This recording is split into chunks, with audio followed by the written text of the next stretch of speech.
अमोर के बाढ़ पीड़ित अब राहत की सांस ले रहे हैं। आपको बताते चलें कि हाल ही में आए बाढ़ से यहाँ काफी क्षति हुई थी, लेकिन नदी का पानी अब काफी घट चुका है और कटाव भी थम सा गया है।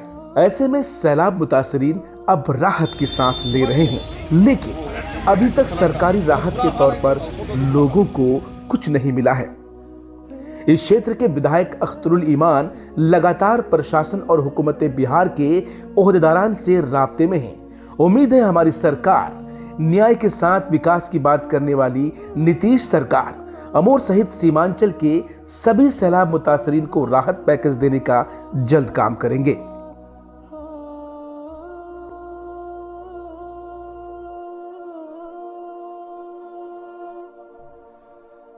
ये जो विजुअल्स आप देख रहे हैं दरअसल 4 दिन पहले के हैं। तब विधायक अख्तरुल ईमान प्रशासनिक अधिकारियों के साथ अपने क्षेत्र के सभी सैलाब मुतासरीन इलाकों का मुआयना किए थे। एडमिनिस्ट्रेशन की मौजूदगी में पीड़ितों की सूची तैयार की गई थी और उन्हें आश्वासन दिया गया था कि उनकी क्षति की भरपाई सरकार अवश्य करेगी।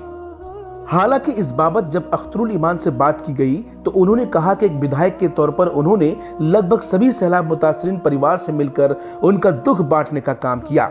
मुआवजा देने का काम वजीर आला नीतीश कुमार को करना है। ईमान कहते हैं कि वो सड़क से लेकर सदन तक अमोर की जनता के हक के लिए लड़ते रहेंगे।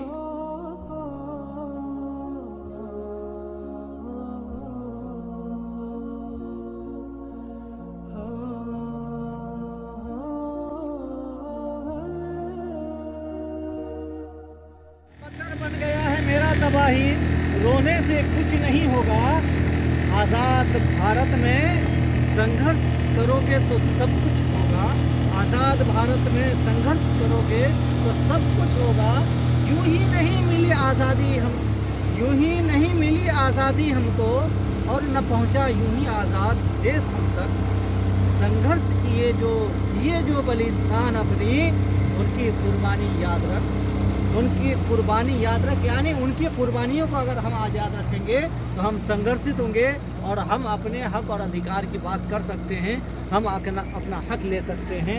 अपने इलाके की बर्बादी के खिलाफ सरकार के सामने अपनी बात रख करके संघर्ष करके यहाँ के लोगों के तमाम समस्याओं का निदान करा सकते हैं। इसी के लिए आपके क्षेत्र में लगातार बने हुए हैं माननीय विधायक श्री अख्तरुल ईमान साहब और जमरा सीओ अमोर और एसी साहब, एसडीओ साहब और जेई साहब, तमाम लोग निरीक्षण कर रहे हैं। कोशिश है कि जहाँ पर भी कटाव है मुकम्मल उसका समाधान हो और जहाँ पर फसलों की तबाही है, जितनी भी तबाही है, उनके मुआवजे किसानों को मिले। और जो पानी भरा हुआ है लोगों के घरों में, चूल्हे लोगों के जलने से बंद है, इस अचानक के सैलाब से लोगों का चूल्हा जो बंद है, उसके लिए सरकार जीआर की राशि तमाम लोगों के खाते में जीआर की राशि दे। ये सरकार से अपील है और लोगों से ये अपील है कि संघर्ष करने के लिए तैयार होइए। संघर्ष के बिना कुछ नहीं होगा। संघर्ष कीजिएगा तो सब कुछ मुमकिन होगा। एक बच्चा जब संघर्ष करके आईएएस आईपीएस बन सकता है, तो आप जब संघर्ष करेंगे तो आपका फूटा मुकद्दर संवर सकता है। शुरू से आखिर तक मुसीबत देखी है लोगों के, उजड़े हुए घर देखे हैं, डूबी हुई बस्तियां हमने देखी हैं, तबाह होती हुई फसलें हमने देखी हैं, घर से महरूम आबादी हमने देखी है और लोगों को अब भीटा भी नसीब नहीं है कि अपना पाँव खड़ा रख सके और उस पर सरकार की लापरवाही भी देखी है। लोगों को अब तक कोई राहत नहीं मिला है, ये भी हमने देखा है। ये जुल्म और ज़्यादती की इंतहा है। इसी वजह से आपदा की जिम्मेदारी अंचल स्तर पर चूँकि सीओ की है और जो मुख्तलिफ मकामात पर कटाव हो रहे हैं, जिसके लिए ग्राम सुरक्षात्मक कार्य नहीं किया जा सका है। हरचंद के अब की बार फ्लड फाइटिंग हुआ है और उसके लिए योजनाएं बनाई जा रही हैं। ताहम उसको जरा सा विस्तृत तौर पर देखने के लिए जो जल निस्सरण विभाग के अधीक्षण अभियंता हैं, सुपरिटेंडेंट इंजीनियर हैं, वो भी साथ थे, इनको भी दिखाया है। सारी सूरत हाल इन लोगों को हमने आपको दिखा दिया है। अब इस पर काम करना इनकी जिम्मेदारी है। जहाँ तक लोगों को फौरी तौर पर राहत देने का मामला है, सीओ ने खुद जाकर देखा है। हम वो रिपोर्ट करें अपने विभाग के लोगों को। मैं डीएम और एसडीओ को, आपदा के लोगों को इसकी रिपोर्ट कर रहा हूँ।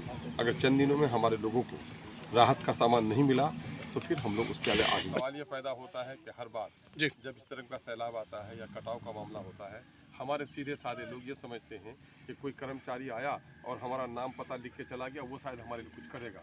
लेकिन ये बेईमानी हो रही है।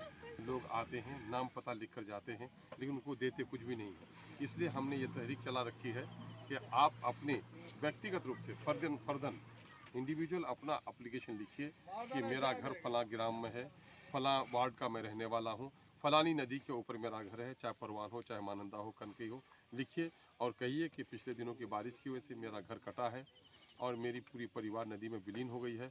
मेरे क्षति की रिपोर्ट ये है। नीचे में अपने क्षति का विवरण दे दीजिए और साथ ही सरकार से आग्रह कर लीजिए कि अतः श्रीमान से अनुरोध है कि मुझे फौरी तौर पर राहत दी जाए और साथ ही आपदा नियमावली के अनुसार मेरे घर के नदी में विलीन हो जाने के लिए के बदले में हमको सरकारी मुआवजा दिया जाए, ताकि ये लिखें। और ये सिर्फ लिखकर दरख्वास्त लाकर नहीं दें, बल्कि हमने सोशल वर्करों से भी कहा है, लोगों से भी कहा है, ये दरख्वास्त सीओ के यहाँ दीजिए और रिसीविंग ज़रूर लीजिए। रिसीविंग ही दरअसल आपके आगे की कार्रवाई का सामान होगा। उसकी एक कॉपी हमें भी दीजिए